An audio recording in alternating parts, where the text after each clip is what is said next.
ជំរាបសួរលោកគ្រូខ្ញុំបាទឈ្មោះវ៉ាងកុងហេងមកពីក្រុម A10 ថ្ងៃនេះដែរខ្ញុំមកសាប់មានការងារមួយដែលនិយាយអំពីភាពកុមារអញ្ចឹងដើម្បី submit ការងារនឹងបានលោកគ្រូតម្រូវឲ្យប្រើប្រាស់ SX ដើម្បី remote ចូលទៅអញ្ចឹងឥឡូវ IP ខ្ញុំ 192.168.91.114 អញ្ចឹងខ្ញុំ connect ចូល SX ហ្នឹង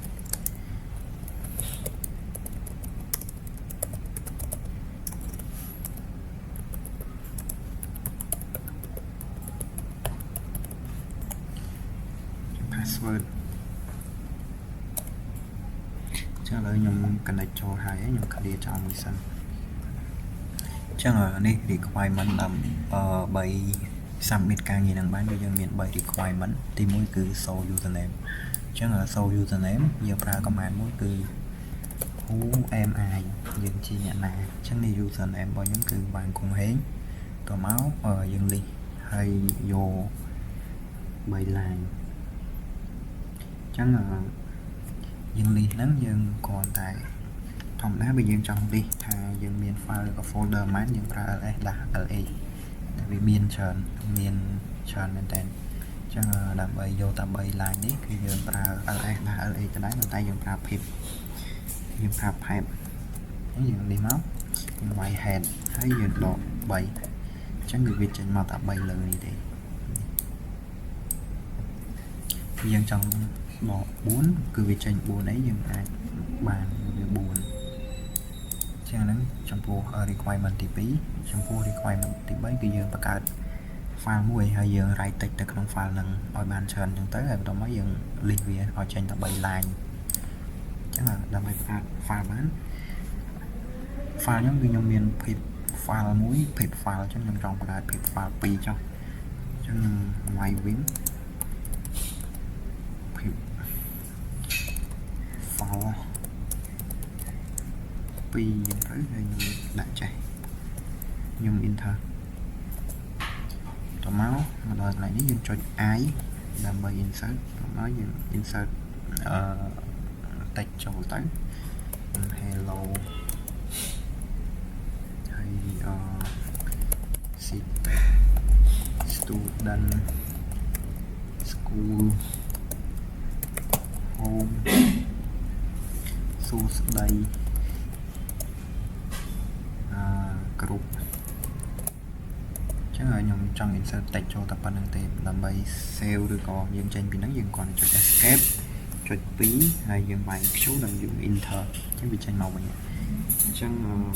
ដើម្បីដឹងថា text ដែលយើងបង្កើតនៅក្នុង file 2ហ្នឹងមានអីគេខ្លះយើង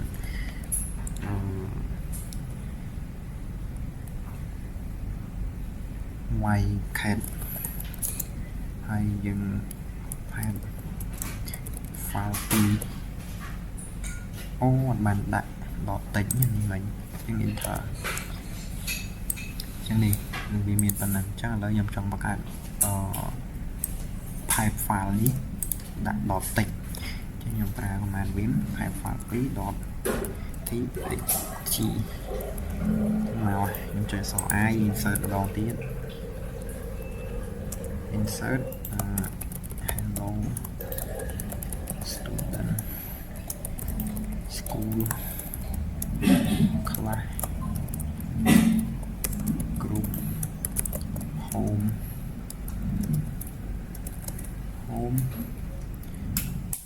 ទៅរៀនចឹងទៅដើម្បីចេញយើងចុច escape យើងចុច2ម្ដងទៀតយើងចុចWQ ហើយ enter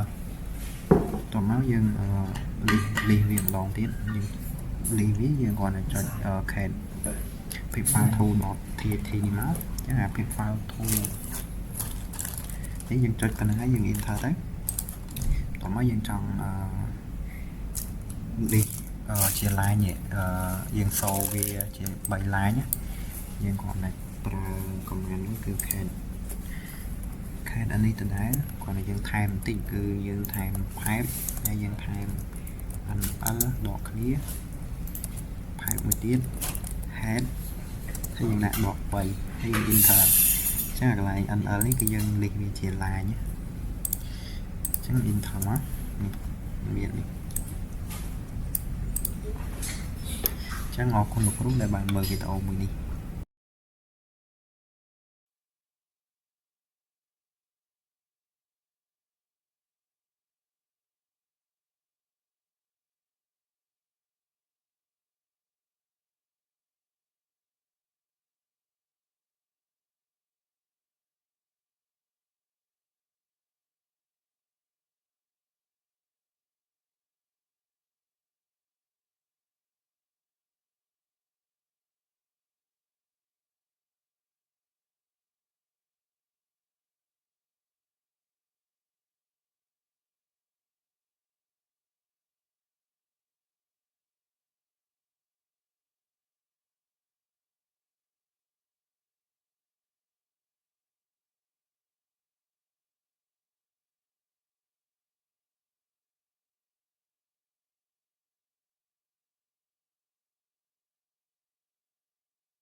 ជំរាបសួរលោកគ្រូខ្ញុំបាទឈ្មោះវ៉ាងកុងហេងមកពីក្រុម AU10 ថ្ងៃនេះដែរខ្ញុំមក submit កិច្ចការ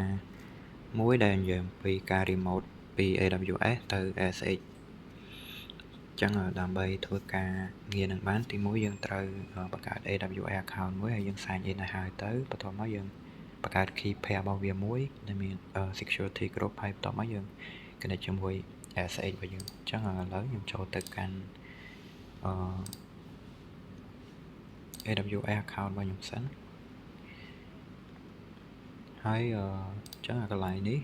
គឺយើងត្រូវបង្កើត EC2 បង្កើត key pair ចឹងខ្ញុំចូលទៅកាន់ EC2 ដើម្បីបង្កើត key pair បានយើងចូល instance ចឹងនេះខ្ញុំបានបង្កើតហើយ instance មួយដែលមានឈ្មោះថា SU10 AWS remote ចឹងដើម្បីបង្កើតវាបានយើងត្រូវ line instance កន្លែងនេះហើយ server កន្លែងនេះយើងយក Ohio តមកទៀតយើងដាក់ឈ្មោះឧទាហរណ៍ថាខ្ញុំដាក់ testing ហើយយើងយក Ubuntu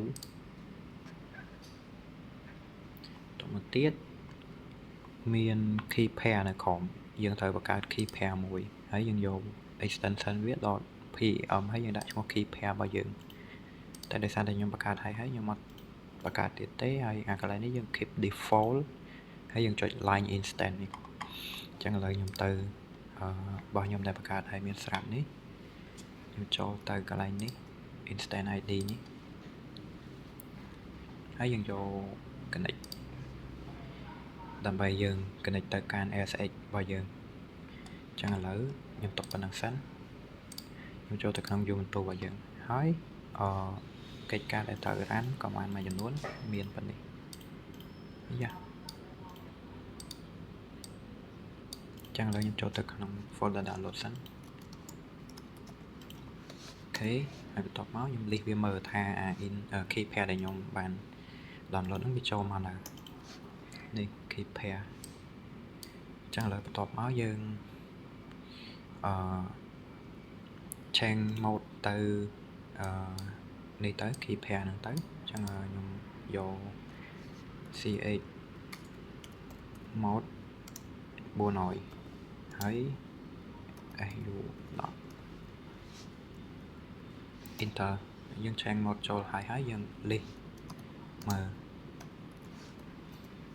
នេះប៉ុន្តែវាជា read only file ទេនេះតមកទៀតយើង remote ចូលទៅកាន់ AWS របស់យើង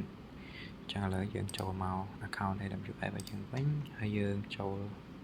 instance ហើយយើងយកពាក្យ SX client យើង copy នេះយកទៅ remote ហ្មងទៅហើយផាសមក enter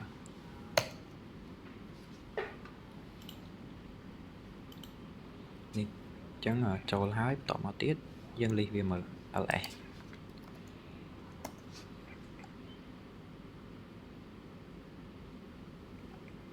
នេះចូលហើយបន្តមកយើងwho am I មើលទៅយើង slow Ubuntu យើង present working directory មួយទៅ enter ទៀតអាយ៉ាដល់ sort d ដល់2 enter នេះ home Ubuntu តមកទៀតយើង hostname enter មកនេះជោគជ័យហើយតមកទៀតយើងចូលទៅកាន់ cd enter នេះមកមួយនេះមកហើយcd ចឹងឥឡូវយើង clear ចោលមួយសិនណាចឹងយើងចូលទៅការងារលោកគ្រូអាសាញឲ្យមកទៅនេះចឹងឥឡូវយើង install tree មួយសិនឬក៏យើងបង្កើតអានេះមួយសិនណា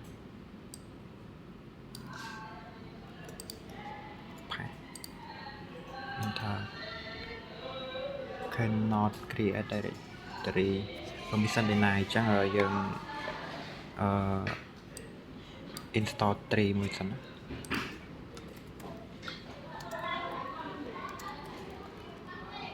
install 3 enable to locate អត់កើតទៀតចឹងយើងផ្សារនេះវិញ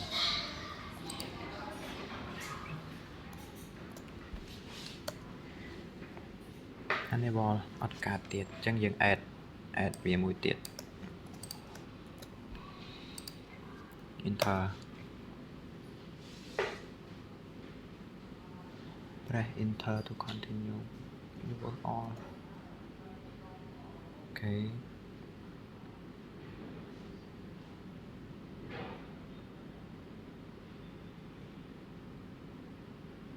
ចឹងវាពង download ហើយឥឡូវហើយចឹងយើងសាក update សិន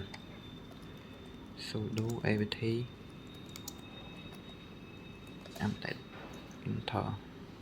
update package វាសិនទៅនេះ39 package update ហើយចឹងឥឡូវយើង install 3 ម្ដងទៀតនេះ sudo apt install 3 process progress បាន 80% ចាំ plate ចឹងយើង install 3 ហើយឥឡូវយើង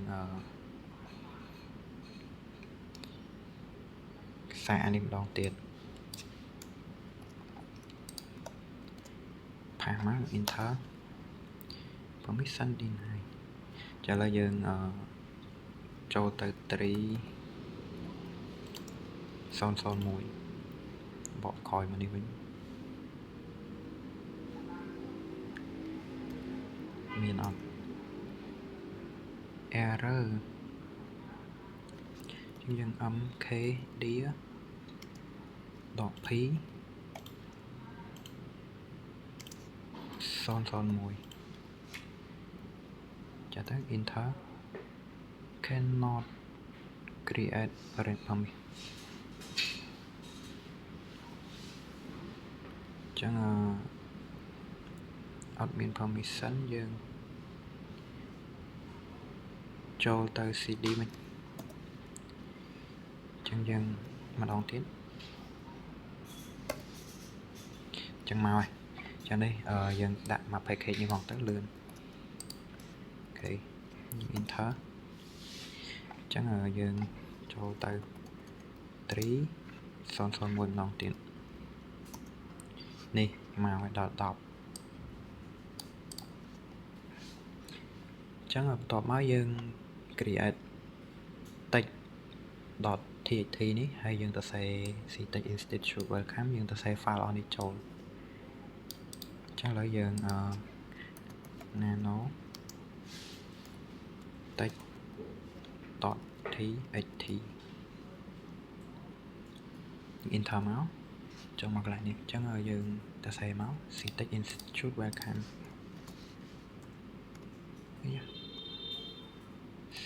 ctext in tute យើង slow welcome ឧទាន enter តមក su 10 welcome ទៀត I am a clever Linux student I am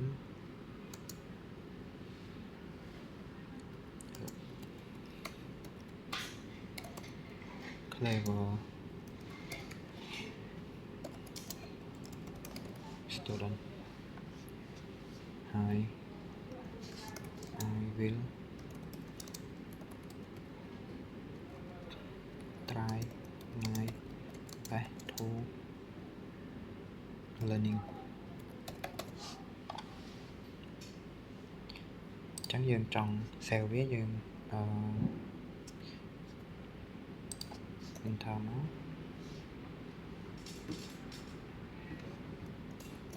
visit save yes enter ហើយបន្តមកទៀតយើងប្រើ command នេះ cp text នេះចឹងឥឡូវយើងមកចេះមក cp tft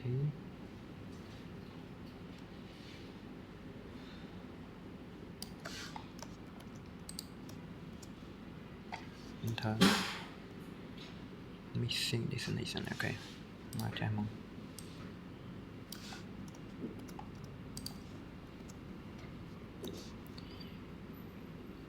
cannot create file not a directory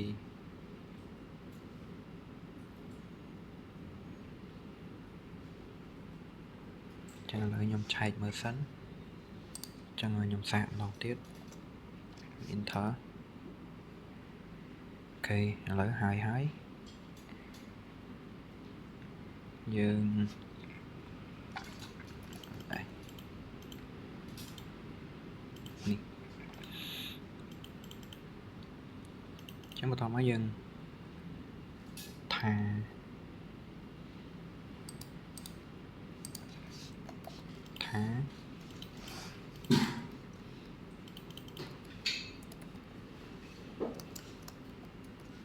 ខ្ញុំដាក់ AU 10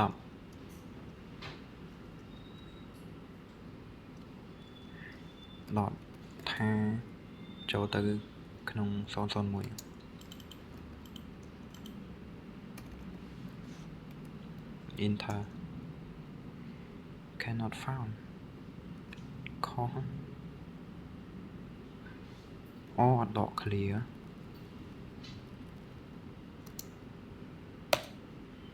okay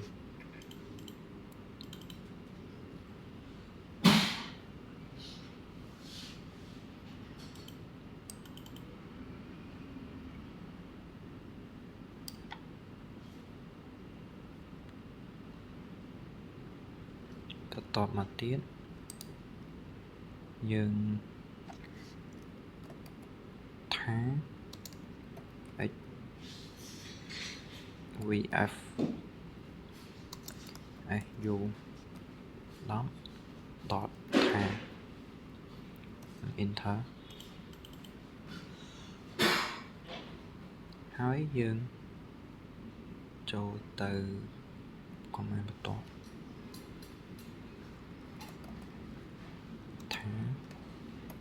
C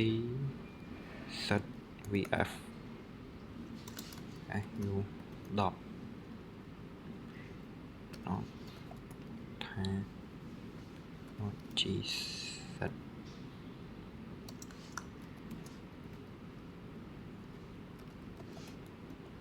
ថានេះ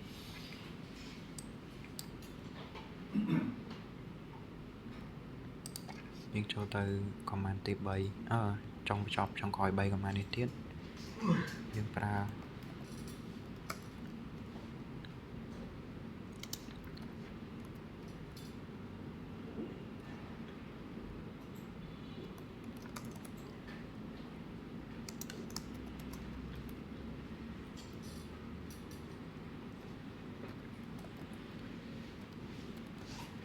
enter ហើយបន្តមកយើងចូល 10 ម្ដង 10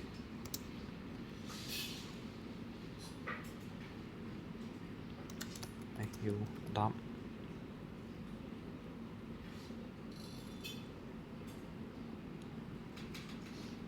10 001 enter ចឹងយើង អត់មាន 10 ទេយើង install 10 សិន copy ទៅលឿនថា yes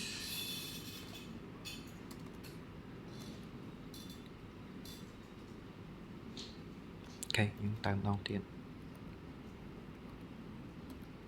នេះចឹងនេះតោះមកយើងអាន 10 វាវិញ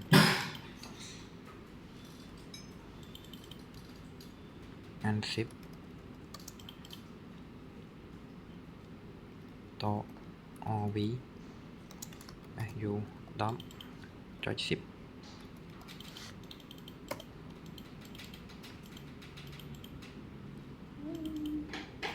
10 su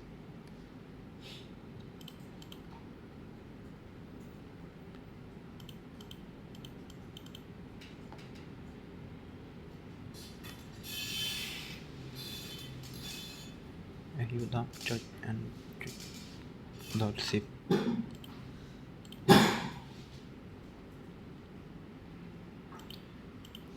្នឹងហើយនេះចឹងហើយចំពោះការងារតាក់ទងជាមួយនឹងការ remote ទៅ AWS ជាមួយ ASX គឺខ្ញុំមានប៉ុណ្ណឹងហើយនេះជាinstance ដែលខ្ញុំបានបង្កើតឡើងចឹងអរគុណលោកគ្រូដែលបានមើលវីដេអូមួយនេះ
ជំរាបសួរលោកគ្រូខ្ញុំបាទឈ្មោះវ៉ាងកុងហេងមកពីក្រុម AU10 ថ្ងៃនេះដែរខ្ញុំមកធ្វើការងារមួយដែលនិយាយអំពីការ remote ដោយប្រើប្រាស់ FTP server ជាមួយនឹងការ configure ទៅលើ FTP server អញ្ចឹងដើម្បីធ្វើការងារនឹងបានយើងត្រូវមាន step របស់លោកគ្រូមួយចំនួនដែលលោកគ្រូបានផ្ញើឲ្យនេះគឺយើងត្រូវ install FTP server នៅលើ AWS ហើយបន្ទាប់មកយើង configure ហើយយើងបង្កើត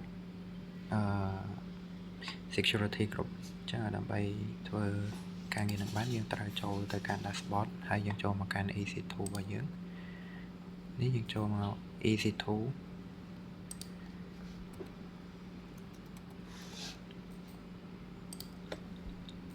យើងដើម្បីបង្កើត instance យើងមួយសិនអញ្ចឹងខ្ញុំចូល instance ហើយនេះ instance នេះគឺខ្ញុំបានបង្កើតហើយនេះចូលទៅនេះយើង connect ហើយនេះ IP ខ្ញុំ copy IP ទុកមួយសិន IP ដដែលបន្ទាប់មកយើងមក copy នេះទុកទៀតដើម្បីchange mode បន្ទាប់មកយើង copy នេះមួយទៀតទៅនេះមួយទៀតដើម្បីយើង connect ទៅកាន់ SH ចឹងនេះខ្ញុំបានបង្កើតហើយមួយទៀតខ្ញុំនឹងបង្ហាញពីកន្លែងបង្កើត security group ចឹងយើងចូលកន្លែង network and security យើងចូល security group ហើយបន្ទាប់មក security group ដែលខ្ញុំបានបង្កើតមុនហ្នឹងគឺខ្ញុំដាក់ថា on security group នេះបន្ទាប់មកនេះយើងមាន security group មួយហើយដែលយើងធ្វើការ edit inbound role នេះហើយបន្ទាប់មកយើង add ដើម្បី add all TCP ហើយយើងយកនេះអញ្ចឹងតាក់ទងនឹង security group ក៏ខ្ញុំធ្វើហើយដែរហើយនេះគឺជា key pair ដែលខ្ញុំបាន download ហើយដែរខ្ញុំទុកនៅទីតាំងរបស់ខ្ញុំហើយអញ្ចឹងឥឡូវយើងចូលទៅកាន់ទីតាំងរបស់ key pair បន្ទាប់មកយើងបើកនៅលើ git path អញ្ចឹងយើងមកស្ដាំទៅយើងយកមក option បន្ទាប់មក open git path here អញ្ចឹងដំបូងគេដែលយើងត្រូវធ្វើគឺយើងត្រូវ change mode នេះ change mode នេះមក path បានទេហើយស្ដាំ path តោះ enter អូខេហើយបន្តមកទៀតយើង connect ទៅកាន់ SH អូខេ copy ខ្ញុំ path enter ដល់ត្រង់អូខុសម្ដងទៀត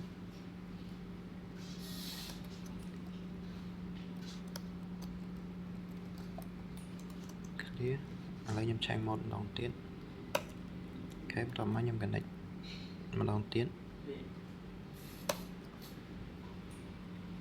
តើមាន by yes មិនចេះសារបាន by yes អូខេឥឡូវខ្ញុំ connect ចូលហើយតាមរយៈ IP នេះអញ្ចឹងខ្ញុំ clear screen មួយយើងចុច control L បន្ទាប់មកយើងទៅ command បន្ទាប់ទៀតចំណុចបន្ទាប់ដែលយើងត្រូវធ្វើគឺ update package អញ្ចឹងខ្ញុំ update សិន sudo app update enter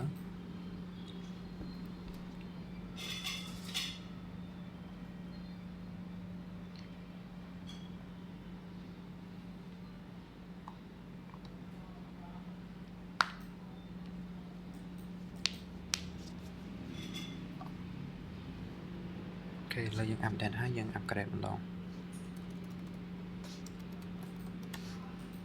upgrade p yes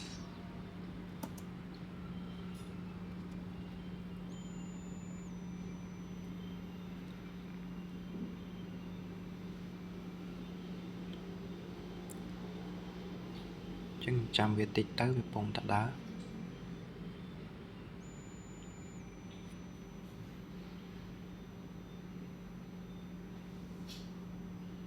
90%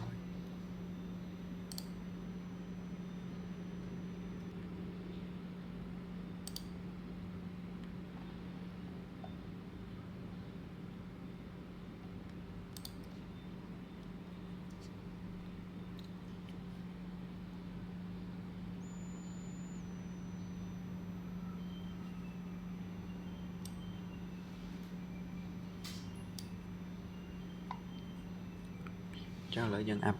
upgrade ហើយ update ហើយខ្ញុំ clear មួយទៀតច ចឹងទៅដល់ step បន្ទាប់ទៀតគឺយើង install ហើយ backup VFF TPD នឹងចឹងដើម្បី install បានយើងប្រើប្រាស់ command sudo apt install VFTP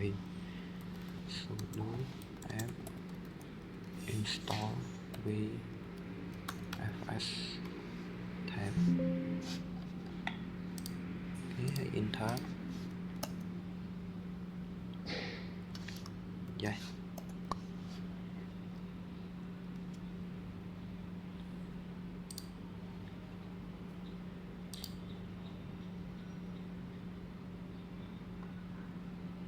តោះមកយើងចូលទៅកាន់អានេះដើម្បី list មើល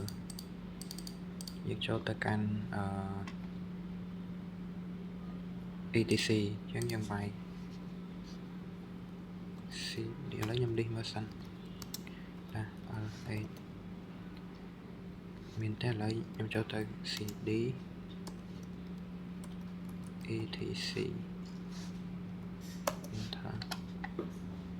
ខុសតោះមកខ្ញុំ list ម្ដងទៀត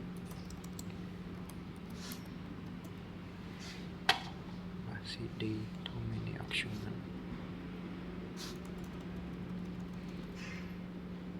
CD etc etc enter នេះខុសចឹងខ្ញុំឆែកមើលតិចសិនចឹងឲ្យខ្ញុំវាយ command ខុសខ្ញុំវាយម្ដងទៀត etc enter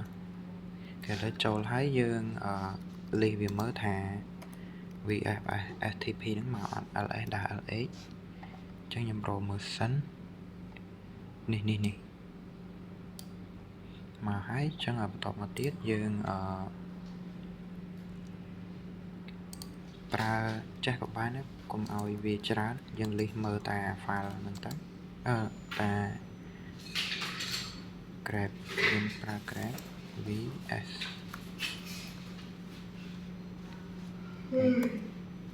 ចឹងនេះមកហើយចឹងឥឡូវយើង backup វាយើង backup គឺយើងប្រើ command សម្រាប់ backup គឺ sudo cp vsftp ចឹង sudo cp vfs ហើយយើងវាយម្ដងទៀត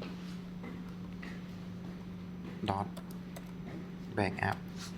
យើង enter ចឹងយើងlist មក LS ដាក់ LH ខ្ញុំ grab មើល VSS TPD .conf .backup enter not found ចឹងខ្ញុំ LS ដាក់ LH ចឹងឥឡូវខ្ញុំរកមើលសិនថានេះមកហើយចាឥឡូវខ្ញុំ clear screen មួយទៀតសិនខ្ញុំ control L ចឹងយើងទៅដល់ចំណុចបន្ទាប់តើតើនឹងចំណុចបន្ទាប់គឺយើងត្រូវ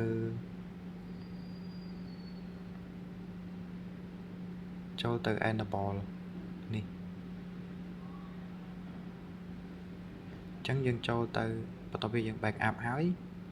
យើងទៅកែ config នេះយើងទៅកែconfiguration ទៅលើ VFS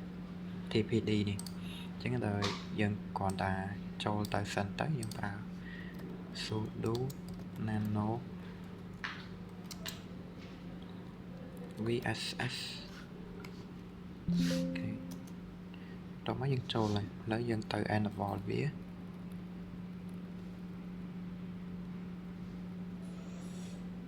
នេះទី1គឺ local enable ចឹងយើងមើលសិនមាន local enable តបមក right enable ch root local user ចឹង local enable យើងយកហើយនេះយើងបើក right enable នេះមួយទៀតបើកមកហើយយើងទៅ ch root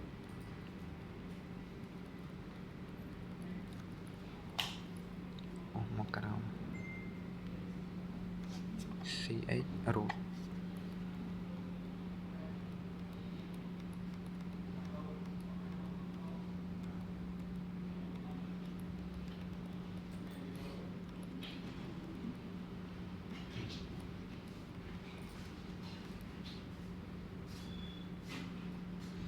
ch root local user ch root local user sao vậy chắc là đi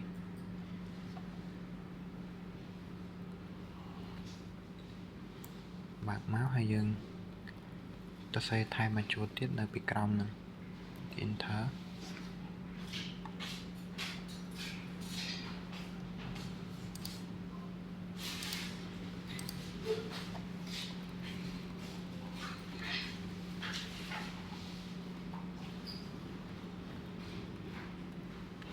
ok rồi nhân ta copy màu xanh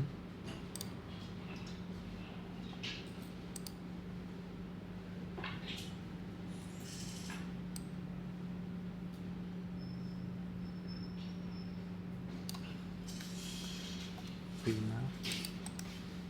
ok hai tập đó nhưng ốp mà còng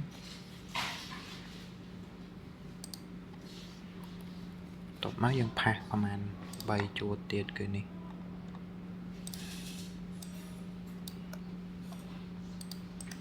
ยังพักnào hai tập tập máยังเซล Ctrl X sau vái Enter chắc là lấy dương cài còn phải bị hài hái dương cho từ restart server chắc như là sudo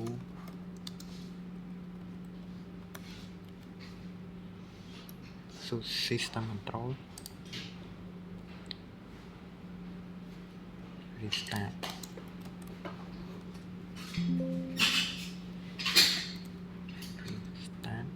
VSA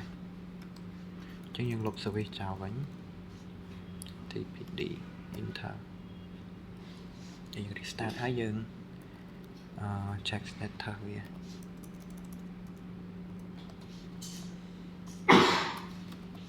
status nè cứ về running hài chắc là tập tập bằng tiết dương cho từ đo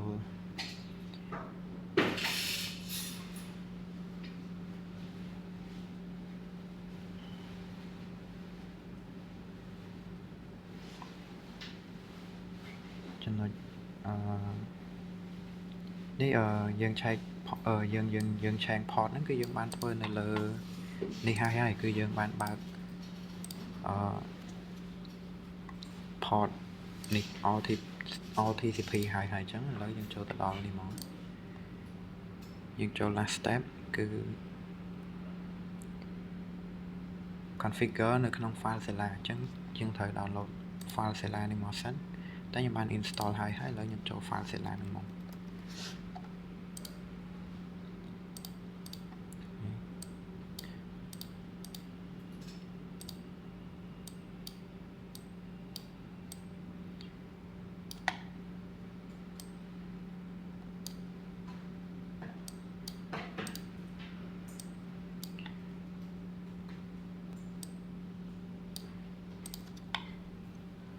ចឹងកន្លែងនេះយើងចូលទៅកាន់ file កន្លែងនេះហើយយើងយក file manager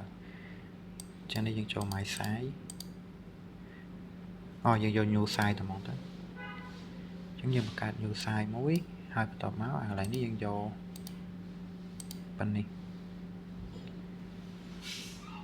ទេបើខ្ញុំបង្កើត site មួយទៀតខ្ញុំដាក់នេះ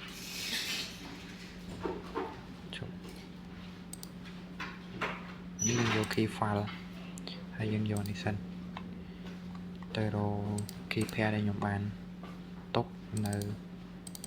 ទីតាំងនេះ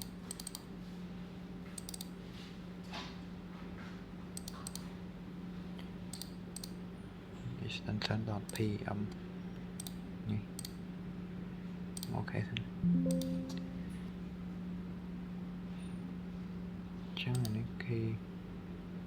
file ហើយនេះ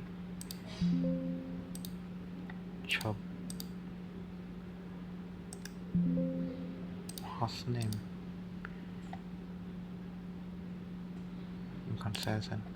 ខ្ញុំទៅម្ដងទៀត site manager ហើយខ្ញុំយក new site ខ្ញុំដាក់ឈ្មោះថា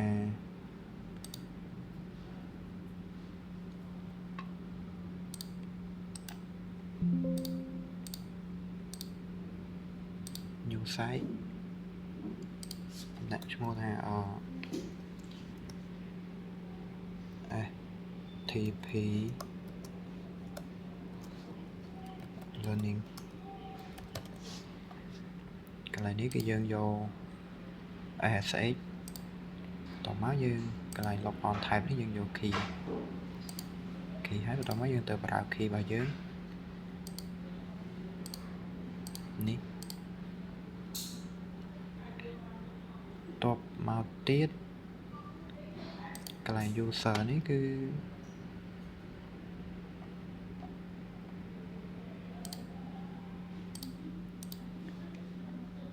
ចឹងតែតតងនឹង hostname ហ្នឹងគឺយើងចូលទៅឆែកលើGit Bash Center យើងវាយ who am I enter ចឹងនេះ Ubuntu ចឹងយើងយក Ubuntu មកដាក់កន្លែង hostname របស់យើងតបមកuser តតងជាមួយនឹង host ហ្នឹងគឺអីដែលយើងបានចូលឆែកមិញនៅលើនេះយើងយកកន្លែង IP ចឹង IP ខ្ញុំបាន copy មកហើយគឺនៅលើនៅនេះខ្ញុំ copy ទៅសិនតមកខ្ញុំចូលទៅម្ដងទៀតខ្ញុំវាយ IP យើងចូល pass មក copy ម្ដងនេះ copy ម្ដងទៀត pass គេ port នេះខ្ញុំអត់ដាក់ទេឥឡូវខ្ញុំអូខេសិនតតងមួយ password save ខ្ញុំចូល site manager របស់ខ្ញុំហើយនេះខ្ញុំ connect the server key is unknown you have no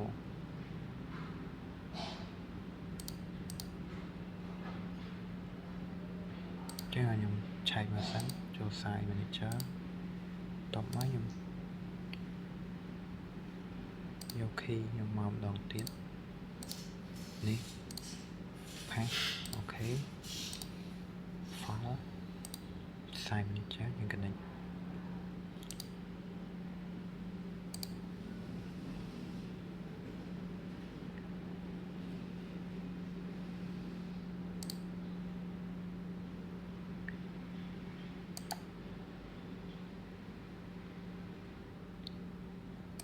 នេះគឺយើងនឹងចូលហើយបន្តមកខ្ញុំបង្កើត folder មួយនៅកន្លែងនេះខ្ញុំបង្កើត directory មួយសិននៅកន្លែង Ubuntu នេះខ្ញុំឲ្យស្ដាប់ខ្ញុំយក create directory ហើយខ្ញុំដាក់ FTP server យើងអូខេមកបើកមកនេះគឺមាន FTP server អញ្ចឹងឥឡូវខ្ញុំបង្កើត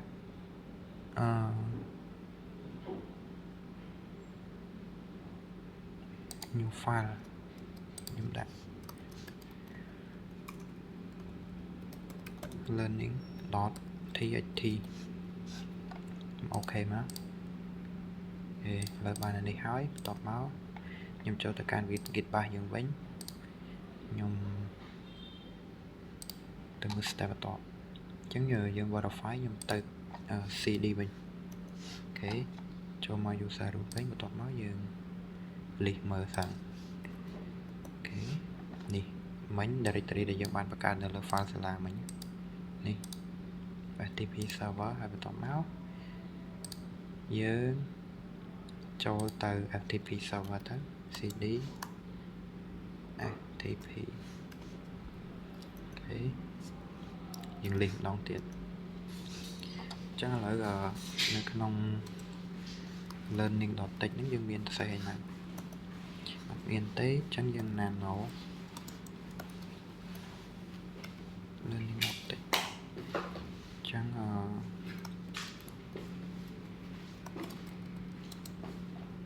your try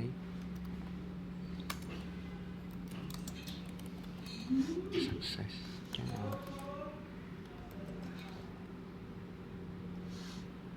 ខ្ញុំសរសេរតែពីរនឹងទេដើម្បី save យើង control x y enter អូខេឥឡូវយើង cat វាម្ដងទៀត cat learning object យើង enter នេះគឺមកហើយអញ្ចឹងឥឡូវគឺអស់ហើយចំពោះការងារ FTP server គឺខ្ញុំមានប៉ុណ្ណឹងអញ្ចឹងអរគុណលោកគ្រូដែលបានទស្សនាវីដេអូមួយនេះ